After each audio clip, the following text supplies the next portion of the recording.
Stock market में नए हो या थोड़ा बहुत जानते हो, पर अगर एक सवाल बार बार आता है, कौन सा स्टॉक अच्छा है, तो जवाब छिपा है उसके बेसिक फंडामेंटल्स में। आज मैं आपको 5 ऐसी चीजें बताने वाला हूं जिनसे आप किसी भी स्टॉक की कुंडली पढ़ सकते हैं। और हाँ, ये कोई बुकिश थ्योरी नहीं है, प्रैक्टिकल समझ है जो आपको 100 स्टॉक्स देखने की मजबूरी से बचा देगी। तो चलिए स्टार्ट करते हैं। What are stock fundamentals or why they matter? Basic fundamentals मतलब किसी कंपनी की बैलेंस शीट का सार, यानी profit, sales, EPS, earning per share, PE ratio और डेट जैसी चीजें।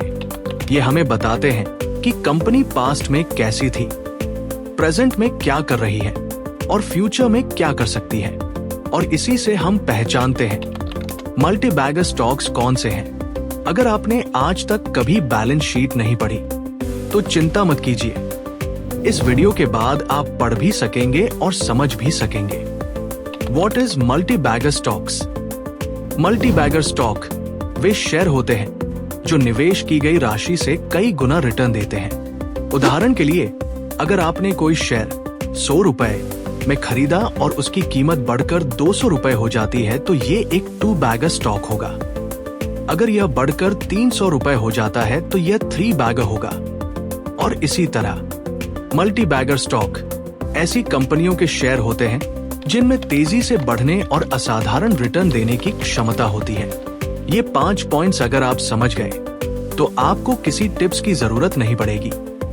Promoter holding, ROE, return on equity, sales profit, EPS last 5 years, debt to equity ratio, DE, equity capital, share capital. Number 1, promoter holding 50%।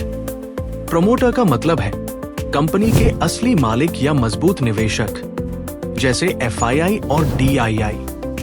अगर promoter plus FII plus DII की holding 50% से ज्यादा है तो मतलब कंपनी में भरोसा है। और अगर पब्लिक होल्डिंग 50% है तो समझ जाइए कि कंपनी में पब्लिक का कंट्रोल ज्यादा है, जो खतरे की घंटी हो सकती है। क्या देखना है? Promoter plus FII plus DII की होल्डिंग 50% से ज्यादा होनी चाहिए। क्यों जरूरी है? अगर मालिक खुद अपनी कंपनी में हेविली इन्वेस्टेड है तो इसका मतलब है कि वो फ्यूचर ग्रोथ में भरोसा रखता है। पब्लिक होल्डिंग ज्यादा हो तो मैनिपुलेशन और स्पेक्यूलेशन का खतरा बढ़ता है। एग्जाम्पल, इन्फोसिस में प्रोमोटर प्लस इंस्टीट्यूशनल होल्डिंग करीब 70% है, इसलिए ये स्टॉक भरोसेमंद माना जाता है।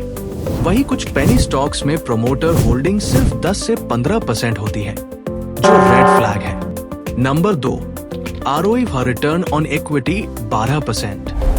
आरओई बताता है कि कंपनी अपनी इक्विटी से कितना रिटर्न कमा रही है। एफडी देता है 6 से 7%, एलआईसी देता है 8 से 10%, कुछ म्यूचुअल फंड्स देते हैं 10 से 12%। तो किसी स्टॉक का आरओई कम से कम 12% तो होना ही चाहिए। जितना ज्यादा उतना अच्छा। क्या देखना है? आरओई यानी कंपनी अपनी इक्विटी से कितना प्रॉफिट कमा रही है। क्यों जरूरी है? अगर आरओई 12% से कम है तो आप एफडी से बेहतर रिटर्न नहीं कमा रहे। हाई रिटर्न ऑन इक्विटी मतलब मैनेजमेंट एफिशिएंट है और पैसा सही जगह लगा रही है। एग्जाम्पल, एशियन पेंट्स का आरओई लगभग 25% है, यानी ये कंपनी अपने हर 100 रुपए पर 25 रुपए कमा रही है, जबकि कई सरकारी कंपनियों का आरओई 6 से 8% ही होता है। नंबर 3, सेल्स, प्रॉफिट, ईपीएस 5 साल का कंसिस्टेंट ग्रोथ। किसी भी कंपनी की असली ताकत उसके नंबर्स में होती है। सेल्स, प्रॉफिट और ईपीएस, ये तीनों पिछले 5 सालों में कंसिस्टेंटली इंक्रीज हो रहे हों तो समझिए कंपनी मजबूत है। अगर 2016 में प्रॉफिट 1 करोड़ था और 2020 में 4 करोड़, तो ये ग्रोथ पैटर्न एक अच्छा संकेत है। क्या देखना है?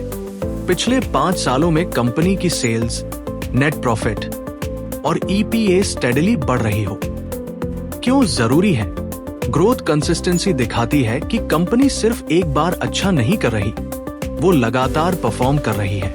एग्जाम्पल, टाटा एलेक्सी ने 2017 में 1000 करोड़ रेवेन्यू से 2022 में 2500 करोड़ टच किया।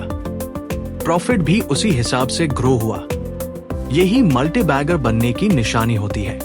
Number 4, DE ratio, debt should be controlled. Debt मतलब कर्ज। डेट टू इक्विटी रेशियो 1 से कम होना चाहिए, यानी कंपनी की कमाई के मुकाबले उसका कर्ज मैनेजेबल है या नहीं। यही इस पॉइंट का मतलब है।